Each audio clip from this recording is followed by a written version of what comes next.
नमस्ते दोस्तों। स्वागत है आपका एक नए वीडियो में। आज का कोई विशेष टॉपिक नहीं है। आज हम भगवान श्री कृष्ण के द्वारा कहे गए 10 महत्वपूर्ण श्लोक के बारे में बात करेंगे।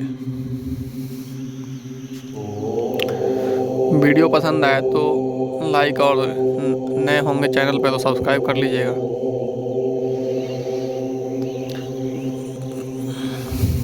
मेरा सनातन के ऊपर वीडियो बनाने का मकसद बस एक ही है कि मैं फिर से भारत को उस भारत के रूप में देखना चाहता हूँ जो कभी सोने की चिड़िया कहलाया करती थी।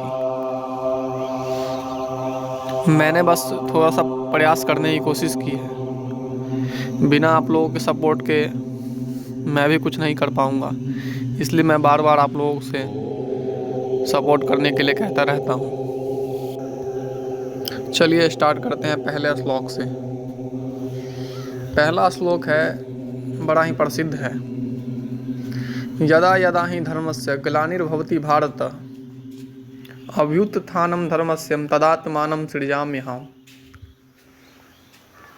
यहाँ भगवान कह रहे हैं कि हे अर्जुन, जब जब धर्म की ग्लानि होती है या उसका लोप होता है और अधर्म में वृद्धि होती है, तब तब मैं धर्म के अभ्युत्थान के लिए स्वयं की रचना करता हूँ, अर्थात अवतार लेता हूँ।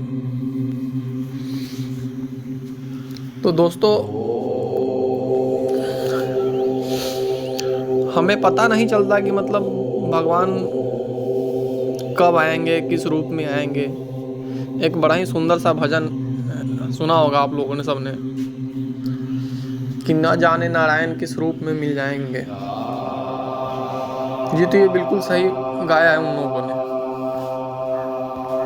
भगवान कब कहाँ किस रूप में मिल जाए ये किसी को पता नहीं होता।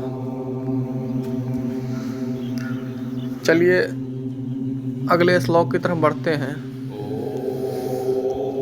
कर्मण्येवाधिकारस्ते मा फलेषु कदाचन मा कर्मफल हेतु भूर्मरा ते संगोऽस्त्व कर्मणि। इस श्लोक के द्वारा भगवान अर्जुन को समझा रहे हैं, कर्म पर ही तुम्हारा अधिकार है, लेकिन कर्मों के फल में कभी नहीं। इसलिए कर्म को फल के लिए मत करो और ना ही काम करने में तुम्हारी आसक्ति हो। यहाँ भगवान समझाने की कोशिश कर रहे हैं, जैसा कि हम और आप कोई भी कर्म करते हैं, कर्म तो हमारे हाथ में होता है, लेकिन फल उसका हमारे हाथ में नहीं होता है। जैसे कि किसान कृषि करता है, किसान तो बीज डाल देता है खेत में, लेकिन उसका फल 6 महीने बाद कैसा मिलेगा वो किसान के हाथ में नहीं होता। तो कर्म पर ही हमारा अधिकार होना चाहिए। हम पहले ही फल के बारे में सोच लेते हैं।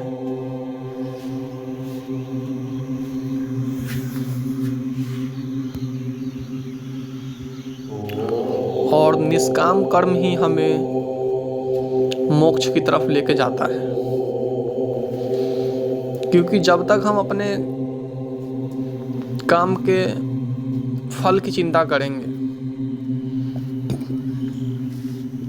उसका प्रारब्ध बनता रहता है। आप कोई पाप करेंगे तो उसका प्रारब्ध बनेगा, कोई पुण्य करेंगे, आपने सोचा कि मैंने पुण्य किया है उसके साथ, उसका फल मुझे मिलना चाहिए, तो वो मिलेगा जरूर, लेकिन फिर साथ ही साथ पाप का भी प्रारब्ध बनता रहता है। एक योगी सन्यासी जो होते हैं, वो तो ना ही पाप तो करते ही नहीं है वो, लेकिन वो कभी पुण्य भी करते हैं तो उसके फल की आसक्ति नहीं रहती, उन्हें फल की चिंता नहीं रहती। तो एक योगी का प्रारब्ध नहीं बनता है, उनके कर्मों का लेखा जोखा नहीं बनता है।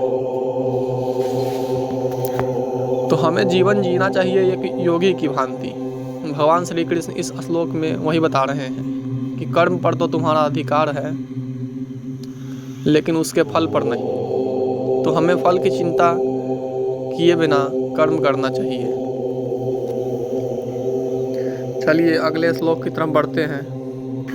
अगला श्लोक है परित्राणाय साधूनां विनाशाय च दुष्कृतां धर्म संस्थापनार्थाय संभवामि युगे युगे। इस श्लोक के माध्यम से भगवान बता रहे हैं कि सज्जन पुरुष के कल्याण के लिए, दुष्कर्मियों के विनाश के लिए और धर्म की स्थापना के लिए, हे अर्जुन, मैं अलग अलग युगों में जन्म लेता रहता हूँ। और जो सनातनी भाई हैं वो जानते होंगे भगवान विष्णु के 10 अवतार बताए गए हैं। तो भगवान अलग अलग युग में अवतार लेते रहते हैं। चलिए अगले श्लोक की तरफ बढ़ते हैं। ये श्लोक बहुत ही महत्वपूर्ण है दोस्तों, इसको ध्यान से समझिएगा। ध्यायतो विषयान् पुंसः संगस्तेषु पज्जायते संगात् जायते कामः कामात् क्रोधो विभाज्यते। इस श्लोक का अर्थ हुआ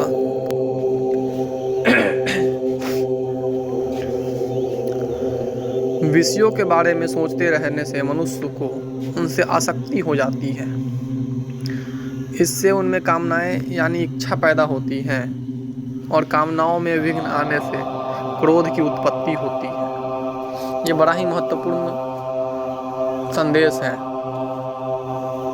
भगवान बता रहे हैं कि हम इंसानों को किसी चीज़ के प्रति ज़्यादा आसक्त नहीं होना चाहिए, उस चीज़ से ज़्यादा लगाव नहीं रखना चाहिए, क्योंकि हम जब किसी चीज़ से ज़्यादा लगाव कर लेते हैं और वो चीज़ हमें नहीं मिलता है, मतलब काम में विघ्न हो जाता है किसी कारणवश, तो इंसानों को क्रोध आता है और इंसान क्रोध में अक्सर कुछ गलत कदम उठा जाता है। इसलिए भगवान यहाँ कह रहे हैं कि हमें किसी भी चीज़ से ज़्यादा आसक्त नहीं होना चाहिए।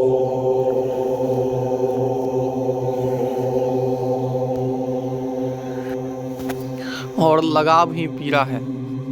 जितना ज़्यादा जिस चीज़ से आप लगाव रखेंगे वो उतना ज़्यादा पीड़ादायक होता है। और मोक्ष के लिए भी यह बाधादायक है। जब तक आप इस संसार से लगाव रखते हैं तब तक आपको मोक्ष की प्राप्ति नहीं हो सकती है। इसलिए हमें कोशिश करना चाहिए कि चीज़ों से ज़्यादा आसक्त ना हो, ज़्यादा लगाव ना रखें। चलिए अगले श्लोक की तरफ चलते हैं। यह श्लोक कुछ इस प्रकार से है। क्रोधाद्भवति सम्मोहा तस्मृति विभ्रम स्मृतिभ्रम साद बुद्धिनाशात् प्रसयति।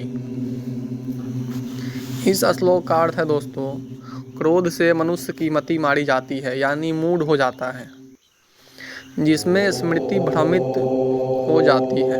स्मृति भ्रमित हो जाने के कारण मनुष्य की बुद्धि नष्ट हो जाती है और बुद्धि का नाश हो जाने पर मनुष्य खुद अपना ही नाश कर बैठता है। जैसा कि मैं अभी आपको बता रहा था कि इंसान क्रोध में कुछ भी गलत कर बैठता है, बुद्धि काम नहीं करती। इस श्लोक में भगवान वही कह रहे हैं, क्रोध आने से इंसान की मति मारी जाती है, वो मूड हो जाता है, जिससे उसकी स्मृति भी चली जाती है और उसके बाद मनुष्य अपना ही नाश कर बैठता है। चलिए अगले श्लोक की तरफ बढ़ते हैं। यदा दाचरति श्रेष्ठस्त देवेत्रो जनः स यत् प्रमाणं कुरुते लोकस्त धनुवर्तते। इस श्लोक में भगवान बता रहे हैं, श्रेष्ठ पुरुष जो आचरण यानी जो काम करते हैं दूसरे मनुष्य भी वैसा ही आचरण, वैसा ही काम करते हैं। वह जो प्रमाण या उदाहरण प्रस्तुत करता है, समस्त मानव समुदाय उसी का अनुसरण करने लग जाते हैं। ये बड़ा ही महत्वपूर्ण श्लोक है दोस्तों हम सब के लिए। हमारे समाज में, हालांकि इस कलयुग में श्रेष्ठ कहा किसको जाता है? एक जो पैसे वाला इंसान है, चाहे वो किसी भी प्रकार से पैसे क्यों ना कमाया हो, उसको हम लोग श्रेष्ठ मान लेते हैं। लेकिन सतयुग द्वापर की बात अलग थी। उस युग में श्रेष्ठ लोग उसको कहते थे जो सच में श्रेष्ठ हुआ करते थे। खैर, हम लोग कलयुग में जी रहे हैं, तो मैं अभी कलयुग की बातें करता हूँ। इस युग में श्रेष्ठ लोग उसी को मानते हैं जो पैसे वाला है। हमें ये नहीं पता होता कि वो पैसे सही तरीके से कमाया है, गलत तरीके से कमाया है, बस हम उसके आगे पीछे करने लगते हैं। तो भगवान इस श्लोक में बता रहे हैं कि गांव में या शहर में, आपके आसपास जो श्रेष्ठ है वो जैसा आचरण करता है, अड़ोसी पड़ोसी भी उसे देखकर वैसा ही आचरण करने लगते हैं। अगर कोई बलवान आदमी कुछ गलत कर रहा है तो बाकी आदमी भी उसको देख करके गलत कदम बढ़ा लेते हैं। अगर कोई हमारे आसपास में कुछ अच्छा करता है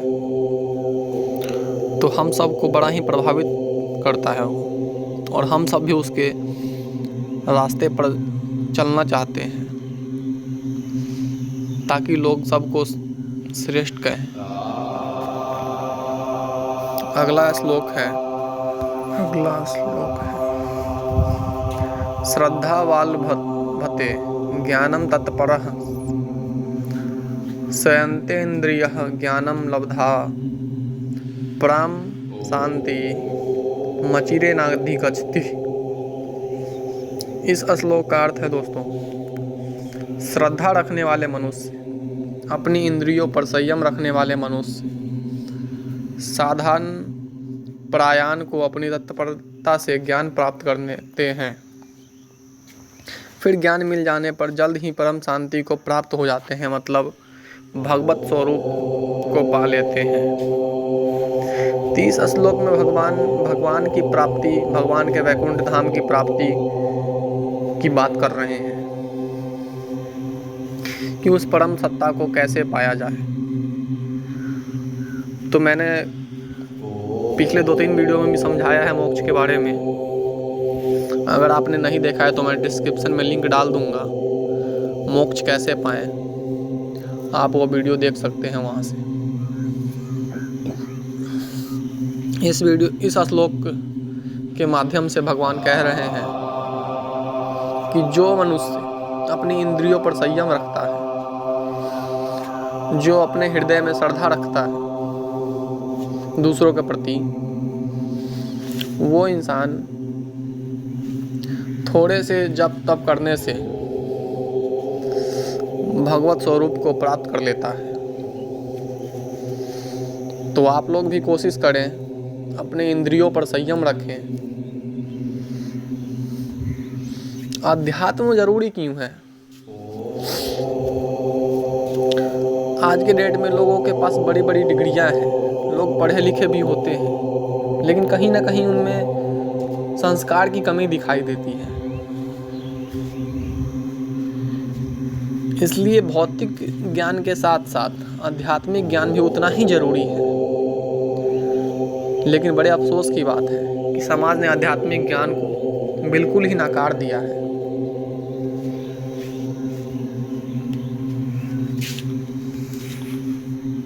अगला श्लोक है दोस्तों, और ये लास्ट श्लोक है, नहीं तो वीडियो ज़्यादा लंबी हो जाएगी, इसलिए ये लास्ट श्लोक है। इस श्लोक में भगवान कह रहे हैं, सर्वधर्मान् परित्याज्य मामेकं शरणं व्रज अहं त्वा पापेभ्यो मोक्षयिषामि मा शुचः। इस श्लोक का हिंदी अर्थ है दोस्तों, भगवान कह रहे हैं सभी धर्मों को त्याग कर, अर्थात यह आश्रय को त्याग कर केवल मेरी शरण में आओ, मैं तुम्हें सभी पापों से मुक्ति दिलाऊंगा, इसलिए शोक ना करो।